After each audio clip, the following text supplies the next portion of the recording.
it's not actually bad advice, although it's usually given without any explanation, and it's taken to mean write about some horrible experience in your life. You can do if you want, but you need to turn it into fiction, because this channel is about writing fiction. It's not about writing biographies. It's not about journaling or getting counseling or anything like that. So if you want to write about something you do know, and you can fictionalize everything eventually, like Christy Brown did in My Left Foot, was a fictional version of something he'd written as a memoir, then go ahead. However, write what you know. You know a lot more than you think. I'm sorry for wagging the pen, but emphasis, okay? You'd be surprised what you actually know.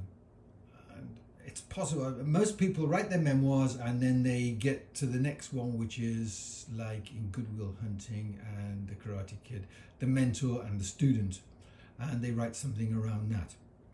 I'll bet that was a film writing class exercise for Ben Affleck and Matt Damon, because they were in it. So, what is it you know? Well, there's a load of things that you know. You're surrounded by them. So, I'm going to start with one, and in the next video I'll go into a bit more detail about the other things that you know, but you might not realize it. But you're surrounded by all the things in your house. Think about it.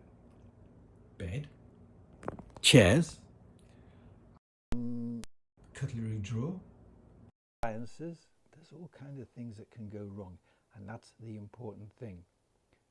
There has to be a problem. A story is a problem, and it doesn't even have to have a main character. You can write some flash fiction which is just about a natural disaster, for example, and the people, plural, who get caught up in it. After all, the news is full of stories which enthrall us. That's why we keep going back, because it's bad news. But there are very rarely main characters in it. If it's a story of a natural disaster or a war, I mean, it may focus in on one or two people just to try and humanize the tragedy, but quite often it's missiles here and rubble there. And you can, for science fiction, for example, or the paranormal stories, you could write something, and of course the literary genre, you could focus in on some of that. So let's go through some of those things. The bed, right?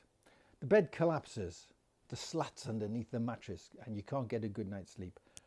What's the problem there? Well, lack of sleep, but you compound it by having a good night's sleep be essential for your main character.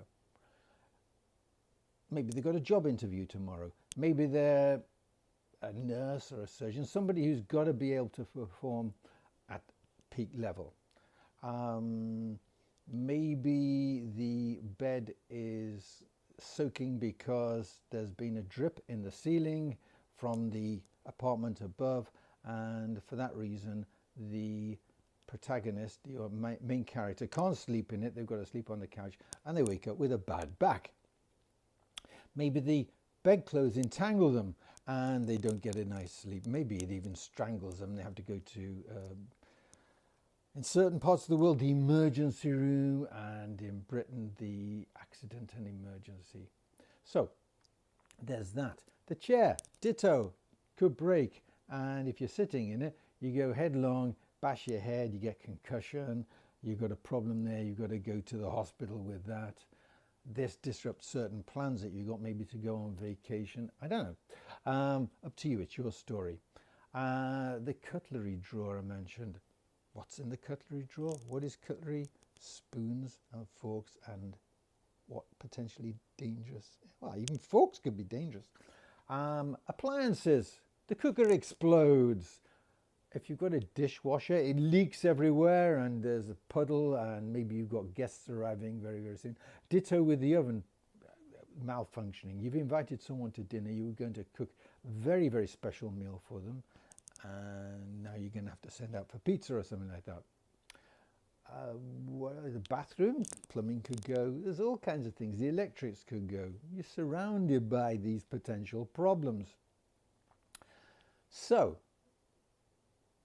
the thing is, what you have to do is take all these things and play what if. It's a game. What if? So what if the chair broke? What if the chair were too comfortable and you fell asleep and you missed an appointment or an important phone call? What if you walked into the bedroom and there was a stranger in your bed? How they got in? Especially murder mystery type of thing. They're a corpse. Someone's left them there.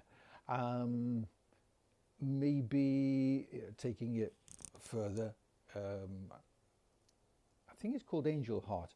The protagonist in it, he happens to be possessed or something, and he can't remember doing all these things. So there you go. You know a lot of stuff. In the next video, we will go into a lot of other stuff that you know already. But in the meantime, how about a little bit of homework? Why don't you write down a list of things that you do know based on this? Just think, oh yeah, I know that. I mean, movies, for example. I'll talk about them more in the next because they can be a useful source for you and your fiction. A lot of other things. Listen to what people say. And here's one. I had a practice run at this video and I forgot to press record. So in that one, I did a lot more blathering and a lot more wittering. So here's a potential story for you. And anything I mention in these videos, as far as I'm concerned, I haven't written them yet myself, so they're copyright free. Feel free to take them as an idea and write whatever story you want. And don't worry about several other people doing the same, because no two stories will ever be the same. Your characters will be different, your circumstances will be different, location, time, and especially the events that happen. Just remember, you need a problem. The problem is the story, not the protagonist. And you don't even need an antagonist. You don't need a baddie. You just need a problem.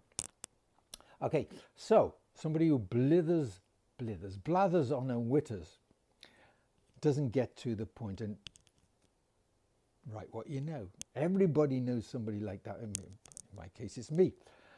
But sometimes something comes out of their mouth that makes you think. Oh.